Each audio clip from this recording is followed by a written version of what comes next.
سامعین کرام، آپ سن رہے ہیں ایک دلچسپ اردو کہانی جس کا نام ہے تاریک کائنات کے مسافر۔ یہ اس سلسلے کی قسط نمبر 6 ہے۔ مجھے امید ہے آپ کو میری یہ کاوش پسند آ رہی ہوگی۔ آپ نے اگر ابھی تک میرا چینل کہانی گھر سبسکرائب نہیں کیا تو ابھی میرے چینل کو سبسکرائب کر کے بیل نوٹیفیکیشن آن کر لیجئے تاکہ آنے والی ہر نئی کہانی کی اطلاع بر وقت آپ تک پہنچ سکے۔ بول جوبا، زنگار کو کس نے قتل کیا ہے؟ میری بات کا صحیح جواب دے۔ تو اگر اپنے آپ کو بہت زیادہ چالاک سمجھتا ہے تو یہ خیال اپنے ذہن سے نکال دے، تیرے فرشتے بھی میری زبان نہیں کھلوا سکیں گے۔ میرے فرشتے تو اس باکس میں قید ہیں۔ فلک شیر نے اپنے لباس میں ہاتھ ڈال کر وہ باکس نکال لیا جس میں وہ سرخ کیڑے موجود تھے۔ جوبا مذاق اڑانے والے انداز میں اس کی طرف دیکھنے لگا، پھر بولا، گویا تیرا دماغی توازن بھی خراب ہو گیا ہے۔ ہاں، اور چند ہی لمحوں کے بعد تیرا دماغی توازن بھی خراب ہو جائے گا۔ چونکہ فلک شیر نے جوبا کا اوپری لباس اتار دیا تھا اور اب اس کا جسم برہنہ تھا اور اس کے ہاتھ مضبوطی سے پشت پر بندھے ہوئے تھے، اتنی مضبوطی سے کہ انہیں آسانی سے نہیں کھولا جا سکتا تھا، یا جوبا کی اچھل کود بھی اس کے ہاتھوں کو آزادی نہیں دلا سکتی تھی۔ چنانچہ فلک شیر نے اطمینان سے باکس کا نچلا ڈھکن اٹھایا اور اسے جوبا کے بازو پر رکھ دیا۔ جوبا کچھ بھی سمجھ میں نہیں پایا تھا۔ باکس جس میں کیڑے تھے اب اپنے پیندے سے محروم ہو چکے تھے اور کیڑے جوبا کے بازو پر تھے۔ اتنی دیر بند رہنے کے بعد وہ پریشان تھے کہ انہیں کیا کرنا چاہیے۔ جوبا نے ابھی تک کیڑوں کے رینگنے کو محسوس نہیں کیا تھا۔ فلک شیر نے ان پر ایک پٹی باندھ دی اور باکس جوبا کے بازو پر کس دیا۔ ننھے سے باکس میں کیڑے موجود تھے اور جوبا حیران نگاہوں سے فلک شیر کی یہ کارروائی دیکھ رہا تھا۔ پھر اس نے ہنستے ہوئے کہا، کیا تو یہ کوئی جادو کا تعویذ باندھ رہا ہے میرے بازو پر؟ ہاں، یہی سمجھ لے۔ ابھی اس کا جادو تجھے زبان کھولنے پر مجبور کر دے گا۔ دفعتاً ہی جوبا کا چہرہ خشک ہو گیا۔ اس نے پہلی بار اپنے ننگے بازو پر کسی چیز کو رینگتے ہوئے محسوس کیا تھا، اور پھر کیڑوں نے کوئی راہ فرار نہ پا کر جوبا کے بازو کو نشانہ بنانا شروع کر دیا۔ جب پہلے کیڑے نے جوبا کے بازو میں اپنا ڈنک اتارا تو جوبا کے حلق سے ایک دل خراش چیخ نکل گئی اور وہ بری طرح اپنی جگہ پر تڑپنے لگا۔ فلک شیر ایک جگہ کھڑا ہو گیا تھا، پھر دوسرے کیڑوں نے بھی جوبے کے بازو میں کاٹنا شروع کر دیا۔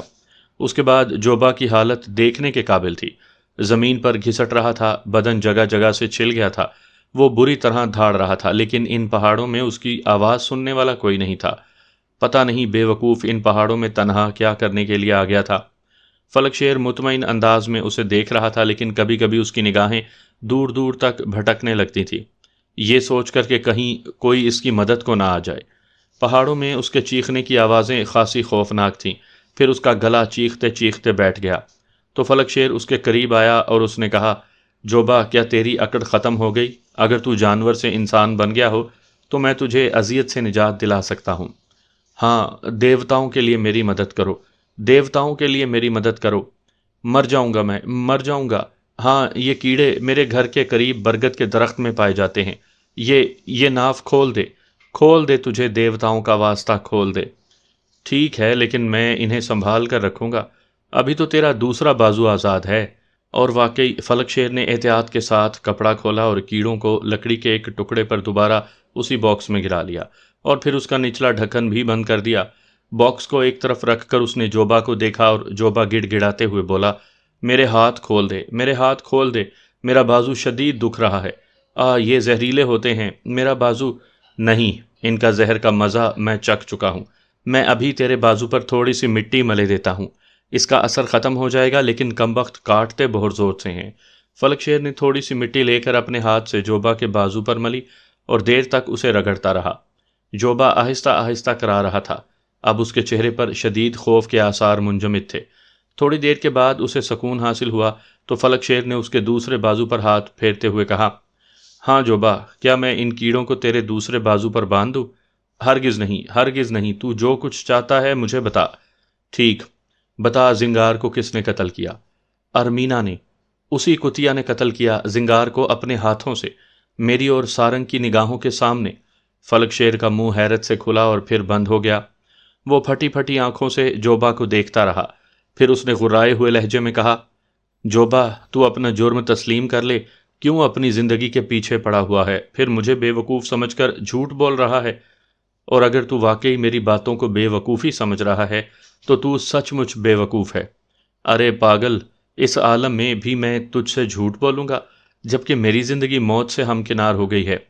بھلا یہ جھوٹ بولنے کا کوئی وقت ہے؟ اور میں تجھ سے جھوٹ کیوں بولوں گا جبکہ ارمینا نے اسے میری آنکھوں کے سامنے قتل کیا ہے؟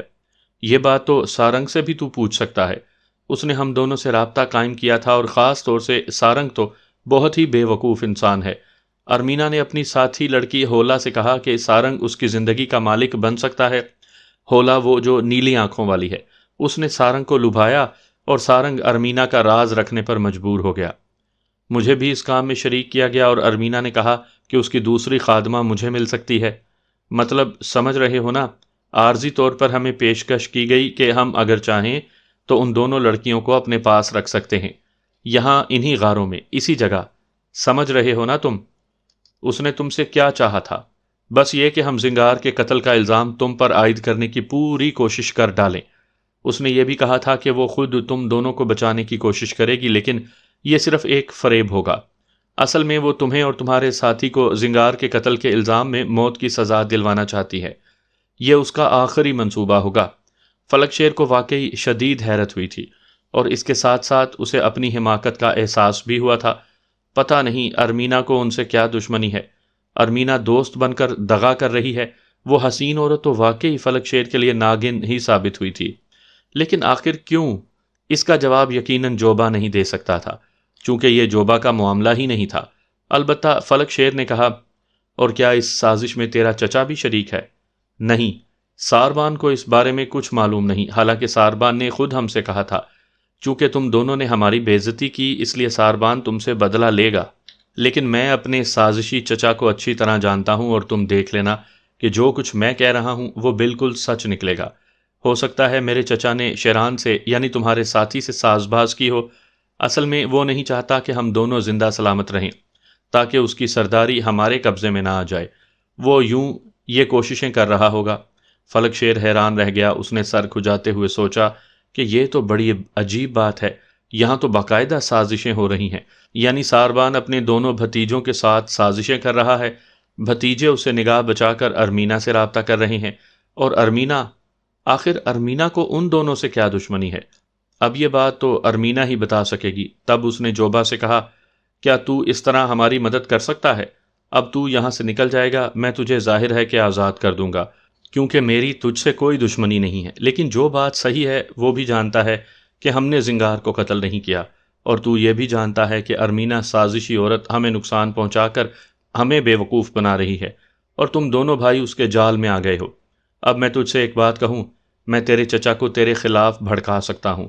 میں اس سے کہہ سکتا ہوں کہ تم دونوں اس کے قتل کی کوششیں کر رہے ہو، اور تم نے ہمیں پیشکش کی ہے کہ اگر ہم تمہارے چچا کو قتل کر کے یہاں سے فرار ہو جائیں تو تم ہمیں آزادی دلا سکتے ہو۔ بول، کیا ہم ایسا کریں؟ اف، کیا کہہ رہے ہو تم؟ چچا ساربان اس کے الزام میں ہمیں زندہ نہیں چھوڑے گا۔ وہ تو خود چاہتا ہے کہ اس کے ہاتھ کوئی ایسی بات آئے، تو پھر اس سلسلے میں تمہیں میری مدد کرنا ہوگی۔ وہ کیا؟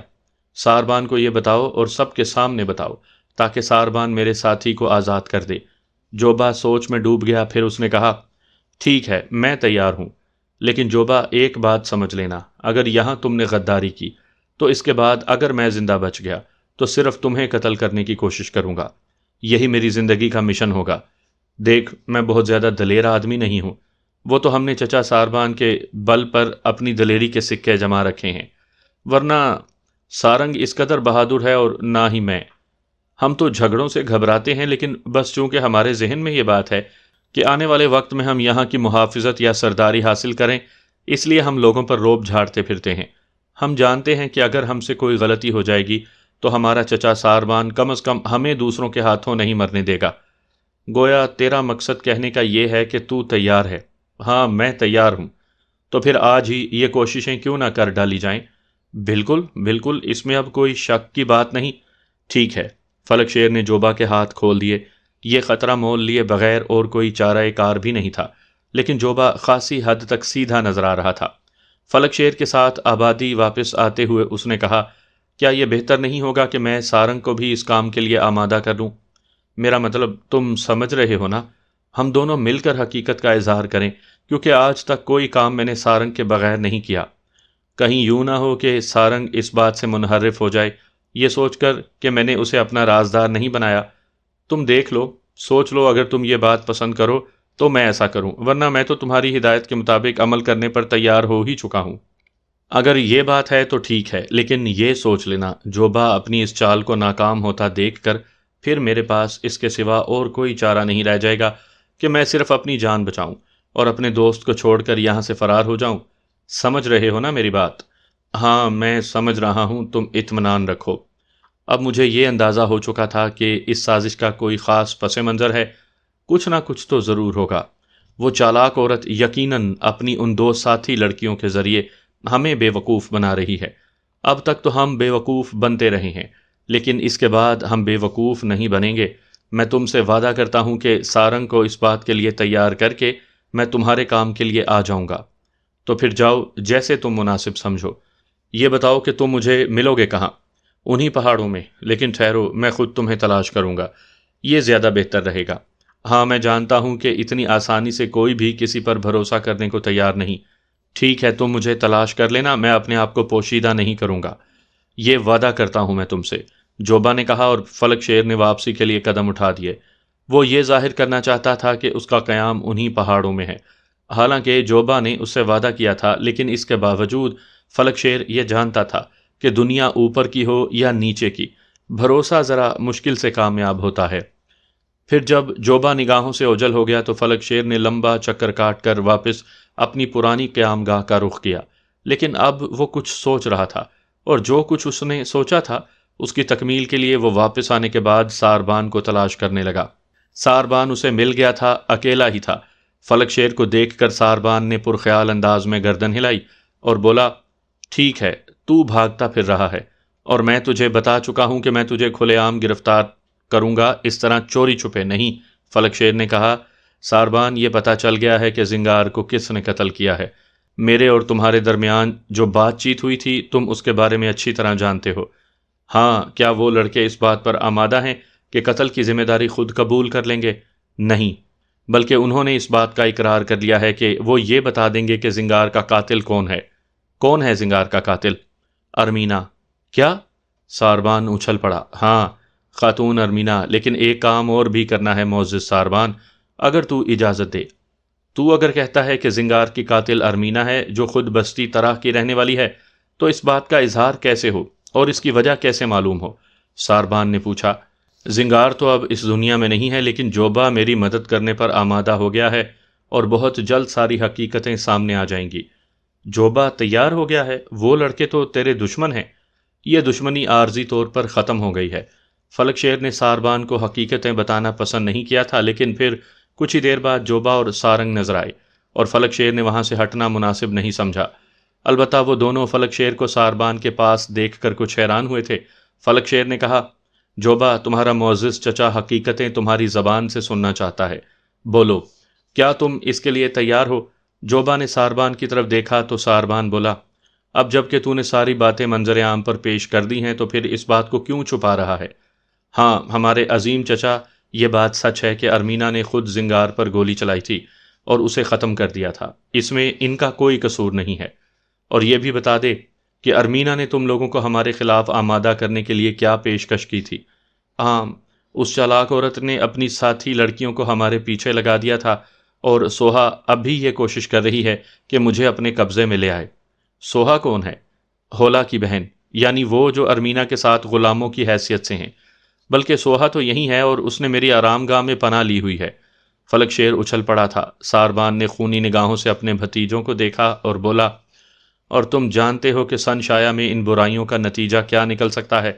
تمہیں کیا سزا دی جا سکتی ہے؟ معزز چچا، ہم نے تو یہی سوچا اور اس کے بعد حقیقت کا انکشاف کر دیا۔ واقعی ہم برائیوں کی سمت جا رہے تھے، لیکن دیوتاؤں نے ہمیں بچا لیا۔ ٹھیک ہے، تیار ہو جاؤ، کل بڑے چوک میں تمہیں ان ساری برائیوں کا اعلان کرنا ہوگا، تاکہ میں اس بے گناہ قیدی کو چھوڑ سکوں جو ہمارا مہمان تھا، لیکن جس کے ساتھ ہم نے نہایت بد سلوکی کا مظاہرہ کیا۔ ایک بات اور عظیم ساربان، اگر تو پسند کر لے تو میں سوہا سے معلوم کروں کہ آخر خاتون ارمینا نے یہ سازش ہمارے خلاف کیوں کی ہے۔ ہاں، اب تجھے اس کا حق حاصل ہے۔ سوہا ایک خوبصورت اور پرکشش لڑکی تھی۔ ارمینا کے غلام کی حیثیت سے وہ طرح سے یہاں تک آئی تھی اور اس وقت صرف سارنگ کی پذیرائی کے لیے موجود تھی۔ گویا ارمینا نے ان دونوں کو اپنی ساتھی لڑکیوں کی رشوت دی تھی۔ پہلے سارنگ وہاں داخل ہوا تھا اور سوہا نے مسکراتی نگاہوں سے سارنگ کو دیکھا تھا۔ پھر اس نے کہا، حسین نوجوان، میں تو ویسے بھی تیری دلکشی سے گھائل ہو گئی ہوں۔ یہ حقیقت ہے کہ اگر مجھے اس کا موقع مل جاتا کہ خاتون ارمینا ہمیں اپنی مرضی کی اجازت دے دیتی تو میں ضرور تجھے پسند کرتی۔ نہ جانے کہاں بھاگتا پھر رہا ہے اپنی خوابگاہ میں مجھے تنہا چھوڑ کر۔ میں تو ایک ایک لمحے تیرا انتظار کر رہی تھی۔ سارنگ نے گھبرائی ہوئی نگاہوں سے پیچھے دیکھا۔ سوہا کی نگاہیں پیچھے اٹھ گئیں۔ فلک شیر اور ساربان کو دیکھ کر اس کا چہرہ تاریک پڑ گیا۔ ساربان نے سوہا کو دیکھ کر نرم لہجے میں کہا، مہمان لڑکی، ہم نہیں چاہتے کہ تجھے کوئی نقصان پہنچے، لیکن حقیقت یہ ہے کہ اب تیری مالکہ یہاں سے زندہ واپس نہیں جائے گی۔ حقیقت منظر عام پر آ گئی ہے۔ ایسے چشم دید گواہ مل گئے ہیں جو یہ بات کہنے کو کھلے عام تیار ہیں کہ انہوں نے ارمینا کو اپنے ہاتھ سے زنگار پر گولی چلاتے ہوئے دیکھا تھا، اور زنگار کی قاتل ارمینا ہے، لیکن معصوم لڑکی۔ کچھ قوانین ایسے ہوتے ہیں جن کو نہ جاننے والے ان پر عمل کر کے مصیبتوں میں گرفتار ہو جاتے ہیں۔ بے شک تو نے قتل میں براہ راست حصہ نہیں لیا، لیکن اس قتل کے بارے میں تو جانتی ہے، اور وہ جسے اس قتل میں گرفتار کیا گیا ہے اگر آبادیوں کے محافظ کی حیثیت سے مجھ سے مطالبہ کرے کہ ان سب کو سزا دی جائے جو اس کی بے گناہی کو الزام دینے کے ذمہ دار ہیں، تو کیا تو اس بات کو سوچ سکتی ہے کہ تجھے بھی سزائے موت تک ہو سکتی ہے؟ سوہا نے اپنے دونوں ہاتھ اپنی گردن پر رکھ لیے جیسے موت کے پھندے کو اپنی گردن پر تنگ ہوتے ہوئے محسوس کر رہی ہو۔ پھر اس نے وحشت زدہ لہجے میں کہا، کیا میری مالکہ اس بات کو تسلیم کر چکی ہے؟ ایسا نہ ہوتا تو یہ سب کچھ کیسے ہوتا؟ مجھے تو خوشی ہے کہ ساری حقیقتیں بے نقاب ہو گئیں اور ارمینا نے اس قتل کو تسلیم کر لیا، لیکن ایک بات ابھی تجھ سے بھی پوچھنی ہے، اور اسی میں تیرے لیے نجات کا راستہ نکلتا ہے، ورنہ اور کوئی ترکیب نہیں ہے تجھے بچانے کی۔ ہم یہ کہہ سکتے ہیں کہ چونکہ تو نے ساری سچائیوں کا انکشاف دیانتداری کے ساتھ کر دیا ہے، اس لیے تو قابل سزا نہیں ہے۔ ذرا یہ تو بتا کہ ارمینا نے زنگار کو قتل کیوں کیا، اور ان دونوں سے اس کی کیا دشمنی ہے؟ سوہا بالکل ہی پھیکی پڑ گئی تھی۔ اسے اس بات کا یقین ہو گیا تھا کہ ارمینا نے جرم تسلیم کر لیا ہے، اور اس جرم کی شریک کار کی حیثیت سے اسے بھی نقصان پہنچا دیا جائے گا۔ چنانچہ اس نے دہشت بھرے انداز میں کہا، میں ابھی مرنا نہیں چاہتی۔ حقیقت تو تم جانتے ہو عظیم سردار کہ غلام کیا چیز ہوتے ہیں۔ ہمیں تو حکم دیا جاتا ہے کہ ہماری زبان کو اس انداز میں جنبش کرنی چاہیے تو ہم زندہ رہنے کے لیے، پیٹ بھرنے کے لیے اپنے آقاؤں کی ہدایت پر عمل کرتے ہیں، اور اگر ایسا نہ کریں تو ہمیں مختلف طریقوں سے سزائیں ملیں۔ عظیم آقا، تم جانتے ہو کہ ایسا ہی ہے تو ہمارا تو کوئی قصور نہ ہوا۔ ارمینا کے بارے میں کون نہیں جانتا کہ بستی طرح میں اس کی طاقت دوسری بڑی طاقت ہے۔ سردار ربازہ اگر کسی سے خوف زدہ ہے تو وہ ارمینا ہے۔ ارمینا بستی طرح کی سرداری چاہتی ہے، لیکن بظاہر اس کا کوئی امکان نہیں ہے، اور یہ تم بھی جانتے ہو کہ عظیم ساربان کہ مقدس بزرگ یہ بیش گوئی کر چکے ہیں کہ اگر ربازہ کو ان دونوں کی قوتیں حاصل ہو جائیں تو ربازہ کالکوں کے خلاف بڑی کارروائی کر سکتا ہے۔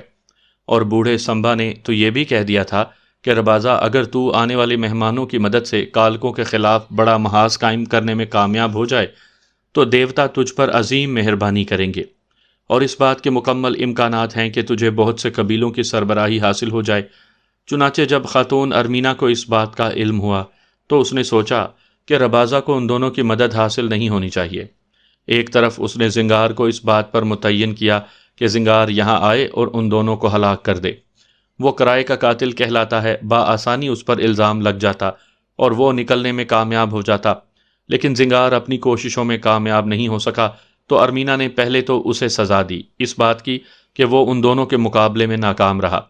دوسری بات اس کے دل میں یہ تھی کہ اگر زنگار کسی طرح ان کے قبضے میں آ گیا، جیسا کہ وہ ان پر قابو پانے میں ناکام رہا تھا، اور یہ اس پر قابو پانے میں کامیاب ہو جاتے تو شاید زنگار اپنی زبان کھول کر یہ بتا دیتا کہ اس سلسلے میں اسے ارمینا نے متعین کیا ہے۔ چنانچہ ارمینا نے اس طرح یہ کھیل کھیلا، ایک طرف زنگار کو ہلاک کیا، دوسری طرف الزام ان دونوں پر لگا دیا۔ یہ ہے پوری کہانی، اور تجھے یہ پوری کہانی کل چوک میں سنانی ہوگی تاکہ بستی کے لوگوں کو اس بات کا علم ہو جائے۔ میں وعدہ کرتا ہوں تجھے اور تیری ساتھی لڑکی ہولا کو کوئی سزا نہیں دوں گا، اور تم لوگوں کو غلاموں میں شمار کروں گا۔ میں اس کے لیے تیار ہوں، بعد کی کہانی بہت مختصر ہے۔ بڑے چوک میں محافظ اعلیٰ کی طرف سے بستی کے لوگوں کو طلب کر لیا گیا اور ساربان نے یوں کہا: بستی کے محافظ پر جو ذمہ داریاں عائد ہوتی ہیں ان سے نجات حاصل کرنا اس کے لیے ممکن نہیں ہوتا۔ میرے اوپر بھی ایسی ہی ذمہ داریاں ہیں اور میں اپنی ذمہ داریوں کو نبھانے کی پوری کوشش کر رہا ہوں، لیکن کہیں کہیں مجھ سے بھی ان میں کوتاہی ہو جاتی ہے۔ دماغ والے جو کالکوں کی پھیلائی ہوئی لعنت سے متاثر ہو کر اپنے دماغ کو سازشوں کا شکار کر لیتے ہیں، یہاں بھی سن شایا میں سازشوں کا شکار رہتے ہیں، کیونکہ کالکوں نے نفرت اور سازشوں کا زہر ہواؤں میں شامل کر دیا ہے۔ یہاں ایک شخص کو قتل کیا گیا جس کا نام زنگار تھا، اور جو ہماری بستی کا نہیں بلکہ بستی ترا کا رہنے والا تھا۔ ترا سے ارمینا اور اس کی دو ساتھی غلام لڑکیاں بھی یہاں آئیں، اور ادھر شیرانہ سے شیران اور اس کا ساتھی فلک شیر یہاں آیا۔ یہ دونوں شریف نوجوان ہیں، لیکن ارمینا ان کے خلاف کمر بستہ ہو گئی اور اس نے سازش کر کے ان دونوں کو زنگار کے قتل کے الزام میں پھنسایا، جبکہ قاتل وہ خود تھی اور اس کے 4 گواہ موجود ہیں: ہولا، اس کی بہن سوہا، جوبا اور سارنگ۔ یہ کہانی تم لوگوں کو سنائیں گے تاکہ تم لوگوں کے سامنے فیصلہ کرتے ہوئے کسی کو اس پر شبہ نہ رہے کہ میں نے کوئی غلط فیصلہ کیا ہے۔ ارمینا جو پتھرا گئی تھی پھٹی پھٹی آنکھوں سے انہیں دیکھتی رہی، تب ساربان نے کہا: اور یہ گواہی ضرورت سے کہیں زیادہ ہے۔ مجھے افسوس ہے ترا کی ارمینا کہ تو نے ہماری بستی میں دہشت گردی کی اور ایک اپنے ہی وطن کے شخص کو قتل کر دیا۔ اس قتل کے الزام میں تجھے موت کی سزا دی جائے گی، اور یہ سزا کل صبح کی روشنی میں تجھے دی جائے گی، اور ان دونوں لڑکیوں کو آزادی دی جاتی ہے کیونکہ یہ بے گناہ ہیں۔ ہاں، اگر یہ ترا واپس نہ جانا چاہیں تو ہم انہیں اپنی بستی میں ہی جگہ دیں گے۔ فیصلہ ہو گیا تھا۔ ارمینا اس فیصلے کے خلاف ایک لفظ بھی نہیں کہہ سکی تھی۔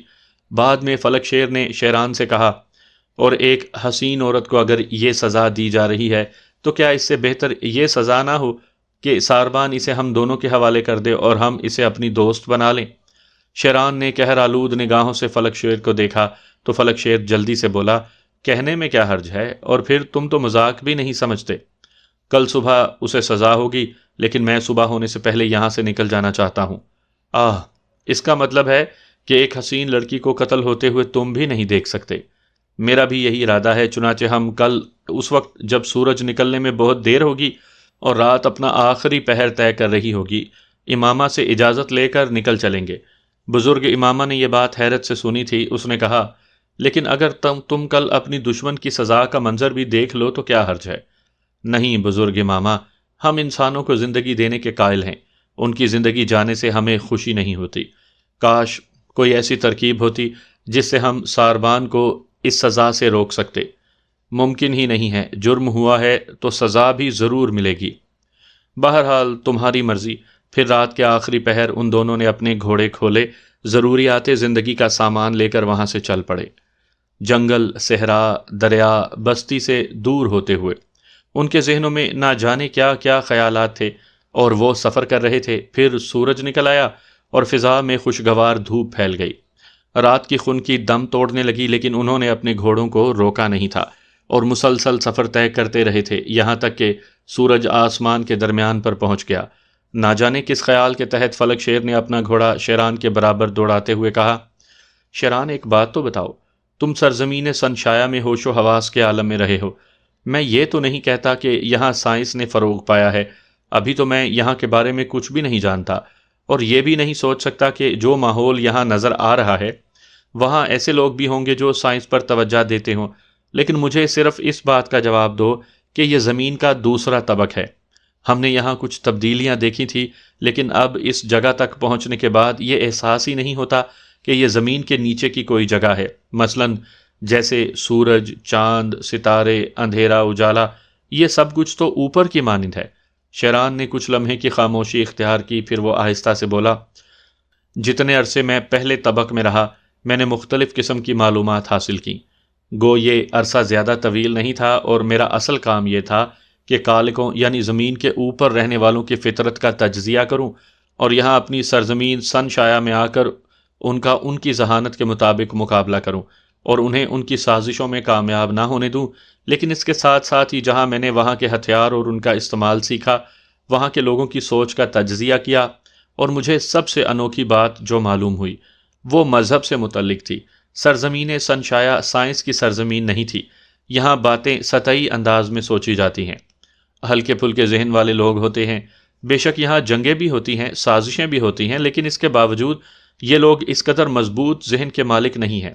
میں تمہیں مذہب کے بارے میں بتا رہا تھا، میں نے وہاں رہ کر جتنے مذاہب کا تجزیہ کیا، ایک بات کا خاص طور سے اندازہ ہوا، جو سچے مذہب وہاں کی زمین پر پھیلے ہوئے ہیں، ان کا اول مقصد انسان سے انسان کی دوستی، انسانیت کی بھلائی اور انسان کا انسان سے پیار ہے۔ ان میں سے کسی بھی مذہب نے انسان سے دشمنی نہیں سکھائی، اور سارے مذاہب ایک ایسی قوت کو تسلیم کرتے ہیں جو نگاہوں سے دور لیکن دل کے قریب ہے، اور وہی قوت اس کائنات کے سارے نظام کو چلاتی ہے۔ کائنات کسی ایک چھوٹی سی چیز میں محدود نہیں، کائنات تو خلا اور ہر اس جگہ کو کہا جاتا ہے جو لفظوں کی شکل میں بے شک نہ آئے لیکن انسانی عقل میں آ جائے، یعنی وہ ہوائیں بھی جو نظر نہیں آتی۔ یہ پتھر کی زمین کیا حیثیت رکھتی ہے؟ خلا میں ایسی لاکھوں زمینیں موجود ہیں، اور وہ ساری زمینیں کائنات کا حصہ ہیں۔ وہ سارے تصورات کائنات کا حصہ ہیں جنہیں سوچ کر خود پر ہنسی آئے، لیکن وہ ہیں، اور ان میں سے ہر تصور کی مالک وہی ایک قوت ہے جو نگاہوں سے دور دل سے قریب ہے۔ تو ایسی کوئی قوت اگر زمین کی بلندیوں پر آسمان دے سکتی ہے تو کون جانے یہ زمین کا کون سا رخ ہے جس کا اپنا ایک آسمان ہے، اور زمین کے اس رخ کا جو بھی آسمان ہے وہ ستاروں، چاند، سورج اور سیاروں سے بھرا ہوا ہے۔ بھلا اس میں شک کیسے ہو سکتا ہے، کیونکہ وہ قوت تو ایسی کروڑوں زمینوں کی مالک ہے۔ خوب، اچھی بات کہی۔ واقعی مذہب کا ایک تصور ہے، اور یہاں ہم صرف یہی بات کہہ سکتے ہیں کہ وہ قوت جو چاہے سو کر سکتی ہے۔ خیر، بڑی اچھی بات کہی تم نے۔ اس وقت اتفاق سے آئندہ بھی ایسی ہی دلچسپ باتیں کرتے رہنا۔ کالکوں کے بارے میں تمہارا کیا خیال ہے؟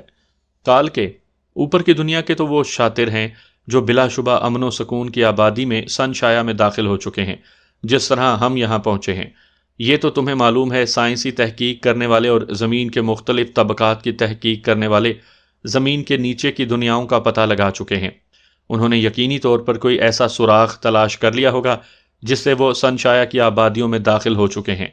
چالاک اتنے ہیں کہ یہاں انہوں نے اپنے لیے کچھ مقامات بنا لیے ہوں گے۔ وہاں کے لوگ تو غداری میں بے مثال ہیں، تاریخیں بھری پڑی ہیں، انسان کو انسان نے مارا ہے۔ یہاں بھی انہوں نے یہی جال پھیلا رکھے ہوں گے۔ جال میں آنے والوں کی کمی تو نہیں ہوتی کسی بھی جگہ، لیکن بہرحال یہ سچ ہے کہ سن شایا کی زمین پر اب تک جو ہم نے دیکھا تھا یا دیکھا ہے، اس کے بارے میں یہی کہا جا سکتا ہے کہ یہ زمین کے پہلے طبق سے کہیں زیادہ پرسکون آبادی ہے، جبکہ زمین پر رہنے والے ہر لمحے خوف کا شکار ہیں۔ دنیا کے بے شمار ممالک ایٹمی قوتیں حاصل کر چکے ہیں، انہوں نے آبادی کی تباہیوں کے لیے بم بنائے ہیں اور ایک دوسرے کو دھمکیاں دیتے ہیں۔ کون جانے کب اور کس وقت کوئی جنونی اپنی ان دھمکیوں کو عملی جامہ پہنا دے۔ اس وقت زمین کے رہنے والوں کے لیے بھلا کون سی جگہ ہوگی؟ جبکہ سن شایا کی آبادی پرسکون ہے، اور جن لوگوں نے ادھر کا رخ کیا ہے وہ یہ بات جانتے ہیں کہ ایسے موقع پر جبکہ اوپر کی دنیا تباہی سے دوچار ہو جائے، سرزمین سن شایا ان کی پناہ گاہ بن سکتی ہے۔ ہم یہ نہیں کہتے کہ اوپر کی دنیا تباہ ہو جائے، لیکن ہم یہ بھی نہیں چاہیں گے کہ سن شایا کی سرزمین ان کے قدموں سے آلودہ ہو جائے۔ یہ خاتون ارمینا بلا شبہ ایک بری خاتون تھی، اور ان کے ساتھ جو کچھ بھی ہوا ہے وہ بہتر ہوا ہے۔ مگر ایک بات بتاؤ، تم نے اچانک ہی ربازہ کے پاس جانے کا فیصلہ کیوں ملتوی کر دیا؟ اس لیے کہ ربازہ بے شک میرا شناسہ ہے، لیکن اس نے یہ بات سب کو بتا دی ہے کہ ہم ایک تصور لے کر آ رہے ہیں، اور ہماری وجہ سے بہت سے کام ہوں گے۔ میں سمجھتا ہوں کہ یہ بات بے حد خطرناک ہے۔ اگر وہ کوئی ایسی بات نہ کرتا تو بلا شک و شبہ ارمینا ایسی کسی سازش کے لیے نہ نکلتی۔ میں وہاں جا کر براہ راست ربازہ کو بغلیں بجانے کا موقع نہیں دینا چاہتا، کیونکہ ہر جگہ اپنے مفاد کے لیے کام ہو رہا ہے اور لوگ یہ کر رہے ہیں۔ چنانچہ ہم وہاں ضرور جائیں گے، لیکن اس طرح نہیں بلکہ کالکوں کو تلاش کرتے ہوئے وہاں پہنچیں گے، اور میں یہ سمجھتا ہوں کہ یہ ایک اچھی بات ہے۔ ایک اور سوال میں تم سے کرنا چاہتا ہوں جو نہایت اہمیت کا حامل ہے۔ ہاں پوچھو۔ ہم کب تک چلتے رہیں گے؟ یہ دیکھو، سورج نے تو واپسی کا سفر بھی شروع کر دیا۔ فلک شیر نے شرارت بھرے لہجے میں کہا، اور شیران مسکرانے لگا۔ پھر اس نے کہا، اس بستی سے اتنا فاصلہ اختیار کر لو کہ کوئی ہمیں تلاش بھی کرنا چاہے تو نہ تلاش کر سکے۔ کوئی منزل تو ہے نہیں، اور نہ ہی ہمیں کسی منزل کی تلاش ہے۔ اس وقت تک چلتے رہو جب تک کہ شام نہ ہو جائے اور ہم تھک نہ جائیں۔ چلو ٹھیک ہے، ویسے بھی زیادہ تھکن نہیں ہے، البتہ مجھے ارمینا یاد آ رہی ہے۔ دیکھو وہ اسے کیا سزا دیتے ہیں۔ یہی نہ دیکھنے کے لیے ہم وہاں سے چل پڑے ہیں۔ وقت تیزی سے گزر رہا تھا، ان کے گھوڑے ایک پہاڑی پر چڑھ رہے تھے، سر سبز چراگاہیں دور دور تک پھیلی ہوئی تھیں۔ بے شک گھوڑوں پر یہ سفر کر کے وہ بھی تھکے تھکے سے نظر آ رہے تھے۔ پھر اس وقت خاص طور سے پہاڑی بلندیوں طے کرتے ہوئے گھوڑوں کی رفتار بہت سست ہو گئی تھی۔ یہاں تک کہ وہ اوپر پہنچے تب شیران اور فلک شیر نے ایک خوبصورت دریا دیکھا جو چاندی کی لکیر کی مانند بل کھاتا ہوا تیز رفتاری سے اپنی منزل کی طرف بڑھ رہا تھا۔ سورج کا گولا بلند و بالا چوٹیوں کے پیچھے پناہ لے رہا تھا اور ارد گرد صنوبر، سرو اور چیڑ کے درخت تھے جو ٹھنڈی ہوا سے جھوم رہے تھے۔ تھوڑے فاصلے پر ایک چشمے کی رل تڑل سنائی دے رہی تھی اور بالکل سامنے چٹان کا بھاری وجود اس طرح جھکا ہوا تھا جیسے کسی برآمدے کی چھت ہو۔ شیران نے دائیں بائیں آگے پیچھے دیکھا اور یہ محسوس کر کے اس کے ہونٹوں پر ایک مدھم سی مسکراہٹ پھیل گئی کہ اس کا گھوڑا آہستہ آہستہ اسی چھت نما چٹان کی طرف جا رہا تھا، گویا اس نے بھی ایک جگہ منتخب کر لی تھی۔ شیران نے دل میں سوچا کہ اگر گھوڑے نے یہ جگہ آرام کے لیے منتخب کی ہے تو وہ اس کی مرضی سے مختلف کام نہیں کرے گا۔ چھت نما چٹان کے ارد گرد کی سطح سپاٹ تھی اور شاداب گھاس لہرا رہی تھی۔ تھوڑے ہی فاصلے پر ایک پہاڑی نالا پرشور آواز سے بہہ رہا تھا۔ گھوڑے نے شاید پانی کی وجہ سے ادھر کا رخ کیا تھا۔ قرب و جوار میں عجیب سی مہک پھیلی ہوئی تھی، ماحول میں تاریکی تیزی سے پھیلتی جا رہی تھی۔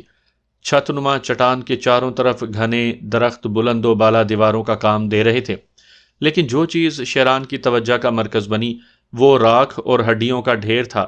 اسے دیکھ کر یہ اندازہ ہو رہا تھا کہ کسی اور نے ابھی تھوڑے ہی عرصے قبل اس جگہ کو پناہ گاہ کے طور پر استعمال کیا ہے۔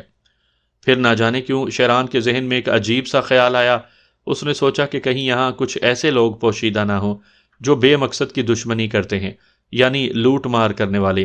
لیکن اس نے اپنے اس خیال کا اظہار فلک شیر پر نہیں کیا تھا۔ البتہ فلک شیر نے مسکراتے ہوئے کہا، واقعی مذہب کے بارے میں ہم جو گفتگو کر رہے تھے اس کا اس سے بڑا ثبوت اور بھلا کیا ہو سکتا ہے کہ ہمارے لیے یہ عمدہ جگہ منتخب کر دی گئی ہے۔ کیا اس سے اچھی جگہ کوئی اور ہو سکتی ہے؟ ہمیں اس سے اچھی جگہ تلاش کرنا ہوگی، شیران نے کہا تو فلک شیر کا منہ حیرت سے کھل گیا۔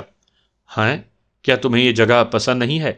پسند تو ہے، لیکن ذرا اپنے بائیں سمت دیکھو، وہاں جو ننھے خوبصورت جانور پھر رہے ہیں، کیا ہمارے لیے رات کا اس سے اچھا کھانا کوئی اور ہو سکتا ہے؟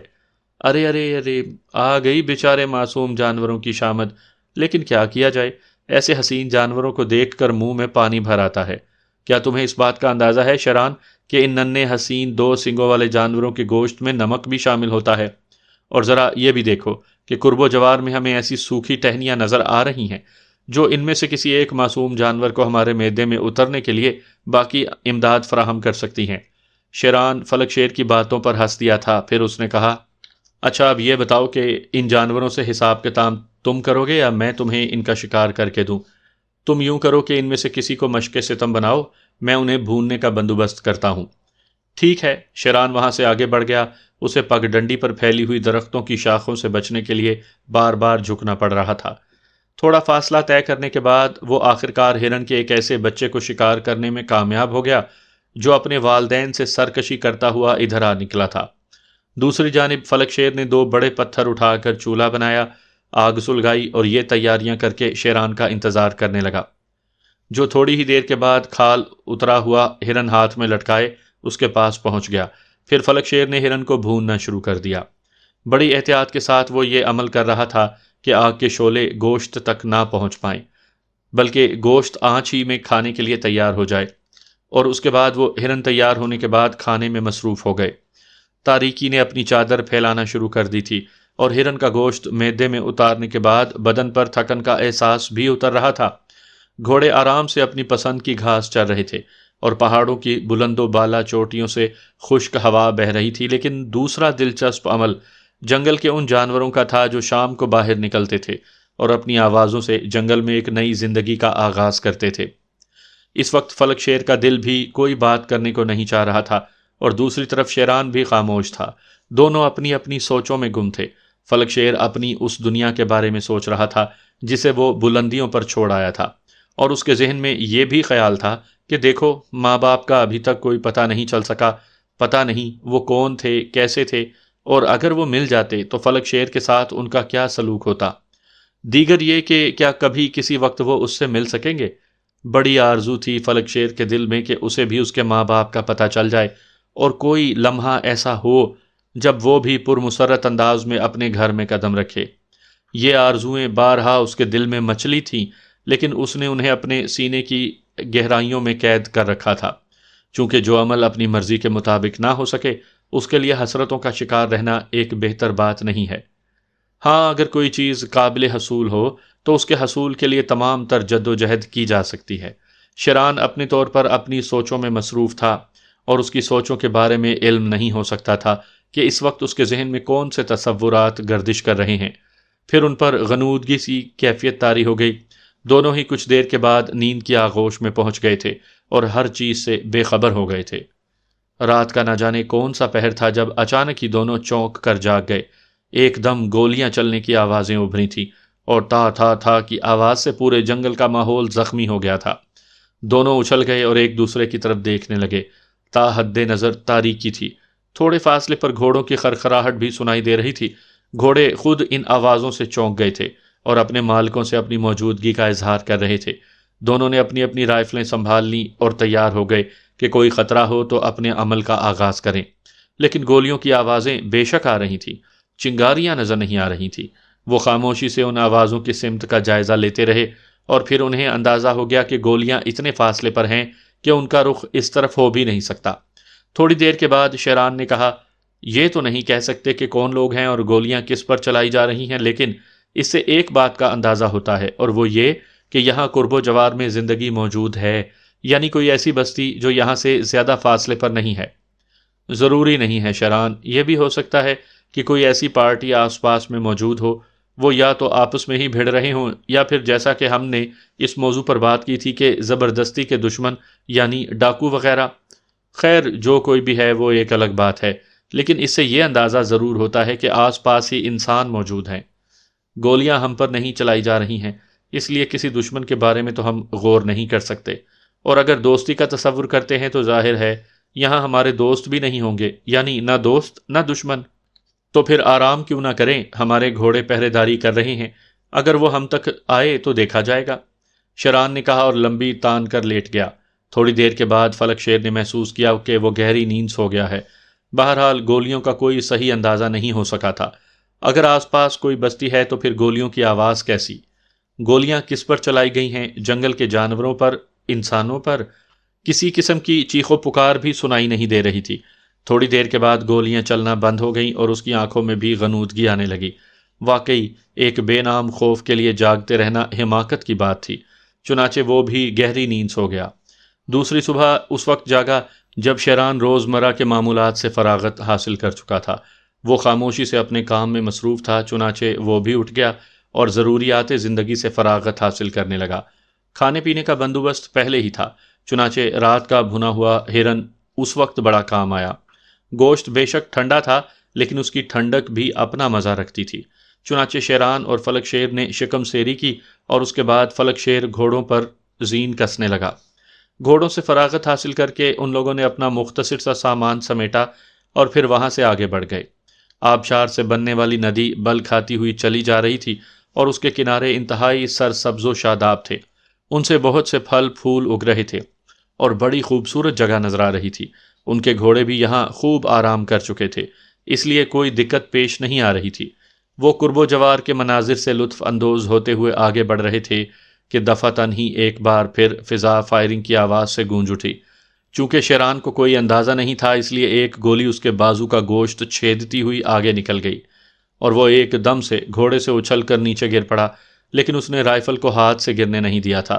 فلک شیر ششدر رہ گیا تھا، لیکن پھر اس نے دور ایک سوار کو دوڑتے ہوئے دیکھا جس کے ہاتھ میں رائفل نظر آ رہی تھی۔ وہ بے اختیار اس سمت دوڑا چلا آ رہا تھا۔ فلک شیر نے فوراً نشانہ لے کر گولی چلائی۔ سوار ایک لمحے کے لیے رکا اور اس کے بعد دوڑتا ہوا گیا۔ یہ اندازہ نہیں ہو پا رہا تھا کہ گولی اسے لگی ہے یا نہیں، لیکن دوسری گولی اس کے اوپر سے گزر گئی تھی۔ سوار گھوڑے کی پشت پر اوندھا لیٹ گیا تھا۔ دیکھتے ہی دیکھتے نگاہوں سے اوجھل ہو گیا تو فلک شیر نے اپنے گھوڑے کو پلٹایا اور اسی پھرتی سے نیچے گرے ہوئے شیران کے پاس پہنچ گیا، جو رائفل کا سہارا لے کر اٹھ کھڑا ہوا تھا۔ فلک شیر کے چہرے پر شدید تشویش کے آثار پھیل گئے۔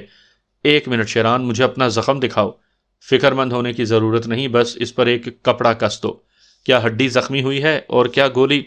نہیں، نہ ہڈی زخمی ہوئی ہے اور نہ گولی گوشت میں موجود ہے، بلکہ تم دیکھو وہ آس پاس ہی کہیں پڑی ہوگی۔ البتہ بازو پر زخم ہے، لیکن اتنی پریشانی کی بات نہیں ہے۔ فلک شیر نے فوراً ہی ایک کپڑے کا بندوبست کیا اور اسے شیران کے زخم پر کس کر باندھ دیا۔ یہ تو کچھ بہتر نہیں ہوا۔ ویسے میں نے گولی چلانے والے کو دیکھا تھا، بہت دور سے اس نے گولی چلائی تھی، لیکن شکر ہے کہ دور سے صحیح نشانہ نہیں لے سکا۔ چلو آگے بڑھتے ہیں، اگر تم مناسب سمجھو تو یہاں کچھ وقت قیام کریں۔ کوئی ضرورت نہیں ہے، آؤ چلو، یہاں آس پاس کسی بستی کا ہونا یقینی ہوگا۔ شیران گھوڑے پر سوار ہو گیا اور دونوں سست رفتاری سے ایک طرف بڑھنے لگے۔ فلک شیر رائفل سنبھالے بار بار رکابوں پر کھڑے ہو کر دور دور تک دیکھنے لگتا تھا، لیکن اب آس پاس کوئی نظر نہیں آ رہا تھا۔ البتہ کچھ دیر کے بعد انہیں بستی کے آثار ضرور نظر آ گئے تھے اور فلک شیر نے گھوڑے کا رخ تبدیل کر لیا۔ کیوں؟ ادھر کیوں؟ وہاں گہرائیوں میں ایک بستی نظر آ رہی ہے، تم اس چکراتے ہوئے دھوئیں کو دیکھو۔ ویسے تمہارے اس زخمی کندھے سے کافی خون بہہ رہا ہے، کہیں زیادہ خون بہنے کی وجہ سے کوئی… کیا بیکار باتیں کر رہے ہو؟ اب میرے بدن میں اتنا کم خون بھی نہیں ہے کہ چند قطرے بہہ جانے سے مجھے کوئی نقصان پہنچ جائے۔ وہ دیکھو، وہ بستی قریب آ رہی ہے۔ ہاں، شاید کوئی گھڑ سوار ہے۔ انہوں نے دیکھا تو دور سے لکڑی کا ایک بڑا مکان نظر آیا اور تھوڑے فاصلے پر ایک پگ ڈنڈی پر ایک گھوڑا تھا، لیکن اس کی پشت پر جو کوئی سوار تھا اسے دیکھ کر وہ دونوں ہی حیران رہ گئے۔ وہ ایک خوبصورت لڑکی تھی، عمر 13-14 سال سے زیادہ نہیں ہوگی۔ سر کے بال بڑے خوبصورت انداز میں بنے ہوئے تھے اور وہ انہی کی جانب آ رہی تھی۔ پھر اچانک ہی اس نے خوفزدہ ہو کر اپنے گھوڑے کا رخ بدل لیا اور تیزی سے واپس پلٹ پڑی۔ دونوں نے ایک دوسرے کو دیکھا اور شیران نے کہا، بڑی خوبصورت بچی تھی، غالباً وہ ہم سے خوفزدہ ہو گئی۔ کیا خیال ہے، چلتے رہیں یا رکیں؟ کچھ کہا نہیں جا سکتا کہ بستی کے لوگ ہمارے ساتھ کیا سلوک کریں۔ ظاہر ہے پہلا تجربہ ہی ذرا کچھ سنگین نکلا، لیکن زیادہ سے زیادہ کیا ہو سکتا ہے۔ چلتے رہو۔ تھوڑی دیر کے بعد وہ اس مکان سے کچھ فاصلے پر پہنچ گئے۔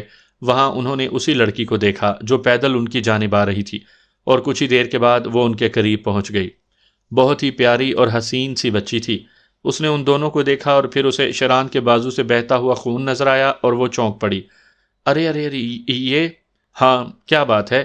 کیوں پریشان ہو گئی ہو تم؟ اور کیا تم وہ نہیں ہو جو ہمیں دیکھ کر وہاں سے بھاگ نکلی تھی؟ ہاں میں وہی ہوں، لیکن اب مجھے یہ لگ رہا ہے جیسے تم دشمنوں میں نہیں ہو۔